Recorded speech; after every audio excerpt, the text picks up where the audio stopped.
বামদের ইতিহাসে এটা ট্যাগিং করা, মানে বারবার ট্যাগিং পলিটিক্স। বামদের পুরো সাংগঠনিক ইতিহাসটা এরকম। ছাত্রদলের জন্য লজ্জা আর কি। আমরা দেখেছি সালাউদ্দিন কাদের চৌধুরীর ছেলেকে গুম করে আয়নাগরে নিয়ে যাওয়া হয়েছে। আমরা দেখেছি মিকা সামানের যে আইনজীবী, অ্যাপয়েন্টেড আইনজীবী, তাকে গুম করে আয়নাগরে নিয়ে যাওয়া হয়েছে। এভাবে কি গুম করা? আমরা দেখেছি দেলাওয়ার হোসেন সাইদির বিরুদ্ধে সাক্ষ্য দিতে জোরপূর্বক নিয়ে আসা হয়েছিল, সে যখন রাজি হচ্ছিল না, তাকে পাওয়া গেছে ভারতে। ৭১ বাংলাদেশের গৌরবোজ্জ্বল অধ্যায়, ৭১ বাংলাদেশের মানচিত্র দিয়েছে, ২৪ বাংলাদেশের আপনার ২৪ বাংলাদেশকে আধিপত্যবাদের কবল থেকে মুক্ত করেছে। বাংলাদেশে কোনো নিয়মতান্ত্রিক সংগঠন কিংবা স্বাভাবিক কার্যক্রম পরিচালনা করে কোনো ব্যক্তি বা সংগঠন ২৪কে বা ৭১কে পারস্পরিক মুখোমুখি করার কোনো সুযোগ নাই। একটা অংশ বাম শিক্ষার্থীদের একটা অংশ এসে মব ক্রিয়েট করে। তাদের আর্গুমেন্ট হলো ৭১ ভার্সেস 24, এ ধরনের একটা ফ্রেমিং তারা করছে। এটা মূলত তাদেরই প্রজেক্ট, এটা দিল্লির এক্সটেনশন, এটা একটা দিল্লির প্রজেক্ট, যার মধ্য দিয়ে ভারতীয় আধিপত্যবাদ হেরেছে, যার মধ্য দিয়ে শাহবাগ এবং বাকশাল হেরেছে। সেই ২৪কে আবার দেখাচ্ছে ২৪ ভার্সেস ৭১ একটা বয়ান প্রকল্প তারা হাজির করছে। আমরা আমাদের থেকে চেষ্টা করেছি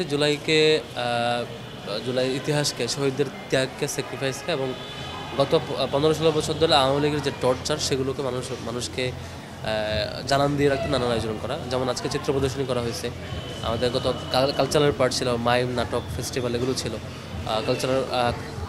কালচারাল ফেস্ট ছিল, সেমিনার সিম্পোজিয়াম ছিল, একাডেমিক সেমিনার ছিল, একাডেমিক সারা দেশের বাইরে থেকে ২০০ পেপার সাবমিট হয়েছে, যেগুলো নিয়ে আমরা একাডেমিক কনফারেন্স করেছি।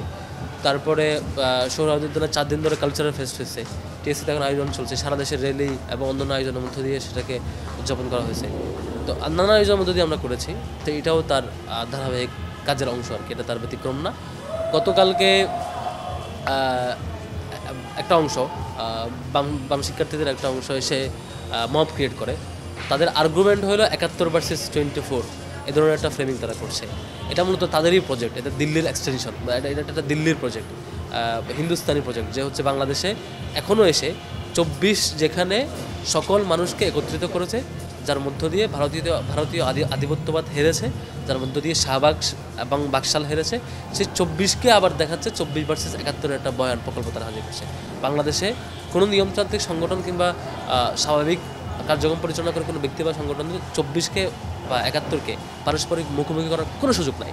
৭১ বাংলাদেশের গৌরবোজ্জ্বল অধ্যায়, ৭১ বাংলাদেশের মানচিত্র দিয়েছে, ২৪ বাংলাদেশের আপনার ২৪ বাংলাদেশকে আধিপত্যবাদের কবল থেকে মুক্ত করেছে।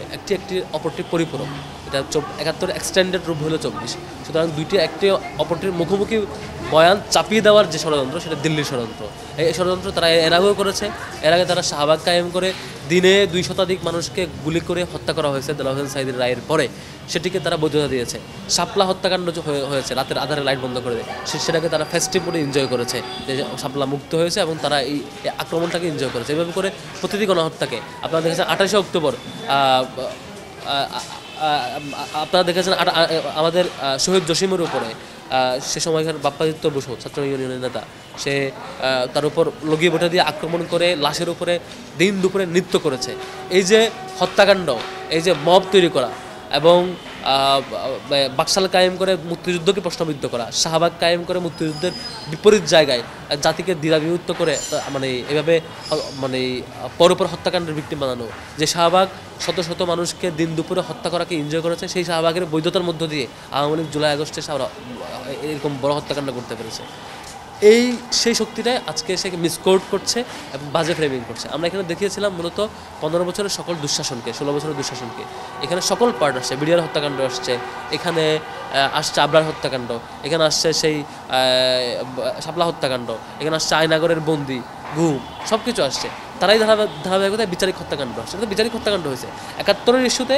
৭১ যত হত্যাকাণ্ড হয়েছে, যত গণহত্যা হয়েছে, সবগুলোর বিচার হবে ফেয়ারভাবে। এটা তো আমরাও চাই বিচার হবে। কিন্তু বাংলাদেশের দুর্ভাগ্য, আওয়ামী লীগ শাসন করেছে, তার আওয়ামী লীগকে বাংলা ইউজ করে বাকশাল করেছে। পরবর্তীতে আওয়ামী লীগ আবারও আসছে, বিএনপি ক্ষমতা আসছে, কেউ এটা নিয়ে পিওর কাজ করে দেয়। কিন্তু পরবর্তীতে যখন প্রথম প্রচেষ্টা হইল ট্রাইব্যুনালের মধ্য দিয়ে, যখন প্রথম ট্রায়াল, প্রথম চেষ্টা, সেখানে আমরা দেখেছি স্কাইপি কেলেঙ্কারি, সেখানে আমরা দেখেছি সাক্ষী গুম করা, আমরা দেখেছি দেলাওয়ার হোসেন সাইদির বিরুদ্ধে সাক্ষ্য দিতে জোরপূর্বক নিয়ে আসা হয়েছিল, সে যখন রাজি হচ্ছিল না, তাকে পাওয়া গেছে ভারতে।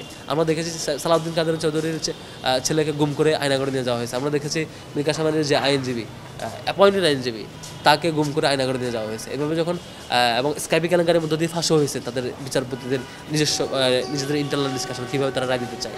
এই যে ফ্রেমড এবং বিচারিক হত্যাকাণ্ড, এই জিনিসগুলোকে আমরা, এটা তো সত্য বিচারিক হত্যাকাণ্ড হয়েছে, সেই জিনিসটাই নিয়ে আসা হয়েছে এখানে।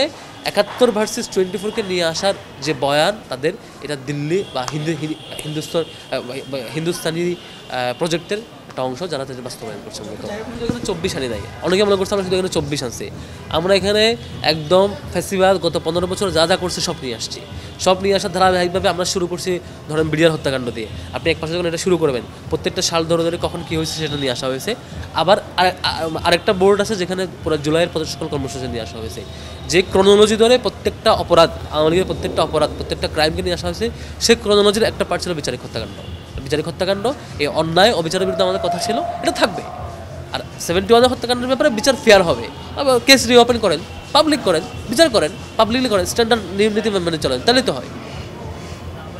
ছাত্রদলের জন্য লজ্জা আর কি, কারণ বিএনপির বেগম খালেদা জিয়া, তারেক রহমান কিংবা তাদের মির্জা ফখরুল ইসলাম আলমগীর, তাদের দলীয় সবার স্ট্যান্ড ক্লিয়ার ছিল, এটা বিচারিক হত্যাকাণ্ড। সবাই পাবলিকলি এসে অ্যানাউন্স করছে। সেই স্ট্যান্ডের বিরুদ্ধে সে এখন যেভাবে একটা অংশ বিবৃতি দিয়েছে, এটা তাদের স্ট্যান্ড তাদেরকে ক্লিয়ার করে দেয় তারা আসলে কী চায়। তবে এটা ক্লিয়ার করি, এই শিক্ষার্থী বিচ্ছিন্ন একটি চক্র, যারা অলওয়েজ শিক্ষার্থী বিচ্ছিন্ন ছিল, তারা শেখ মুজিবকে যেমন ডুবাইছে, শাহবাগ বাকশাল কায়েম করে নিজেরা ডুবছে, শেখ মুজিবকে ডুবাইছে, আবার শাহবাগ কায়েম করে নিজেরা ডুবছে, আওয়ামী লীগকে ডুবাইছে, জনবিচ্ছিন্ন করছে। এরা যদি নতুন করে কারোর উপর ভর করে, নিজেরা তো ডুববে, আবার ঠিক তাদের উপর ভর করবে, যারা তাদেরকে অ্যাক্সেস দেবে তাদেরকে ডুবাবে এবং জনবিচ্ছিন্ন করবে। বামদের ইতিহাসে এটা ট্যাগিং করা, মানে বারবার ট্যাগিং পলিটিক্স, বামদের পুরো সাংগঠনিক ইতিহাসটা এরকম। আপনি বললাম তো 71-এর পরে সুন্দর করে দেশটা করার সুযোগ ছিল, তারা গেল বাকশালের দিকে, বাকশাল গেম তারা ফেস্টিভ্যাল এনজয় করলো। তারপরে পরবর্তীতে যতবারই সুযোগ আসছে দেশটাকে করবার, যতবারই সুযোগ আসে তারা জাতিকে বিভক্ত করার স্ট্র্যাটেজি দেখেছে এবং সারা দিল্লির প্রজেক্টে তারা বাস্তবায়ন করছে এই জায়গায়। এবং রিসেন্টলি যেটা করছে তারা করবে, তাদের আর কোনো রাজনীতি নাই। আপনি দেখবেন বিশ্ববিদ্যালয় এবং সারা দেশব্যাপী তাদের রাজনীতি এটাই, যে হচ্ছে এক অপরকে ট্যাগিং দেবে। এই যে সাদিক কায়েম, বাংলাদেশের একজন নাগরিক যে জুলাই অভ্যুত্থানের সাহসী ভূমিকা লাগছে, তাকে তার পাকিস্তানি ট্যাগ দিচ্ছে। আবার ফেসবুকে সবার সরি বলতেছে যে এটা ভুল হয়েছে, দেখলাম। এইভাবে করে যাদের আর কোনো রাজনীতি থাকে না, শুধুমাত্র এই যে ট্যাগিং করে আরেকজনের প্রেসক্রিপশনে চলে, বিদেশি কোনো প্রেসক্রিপশনে চলে, এটা রাজনৈতিক দলীয়ত্বের বহিঃপ্রকাশ। আমরা অনুরোধ করবো আপনারা নিজেদের পরিস্থিতি নিয়ে ভাবেন, প্রয়োজনে ভাবেন আপনাদের রিক্রুটমেন্ট কেন বন্ধ হয়ে গেছে, ভাবেন আপনাদের সারা দেশে কেন আপনাদেরকে কেউ গ্রহণ করে না, ভাবেন আপনারা কেন শিক্ষার্থী বিচ্ছিন্ন হয়ে গেছেন, মানুষদের নিয়ে কাজ করেন।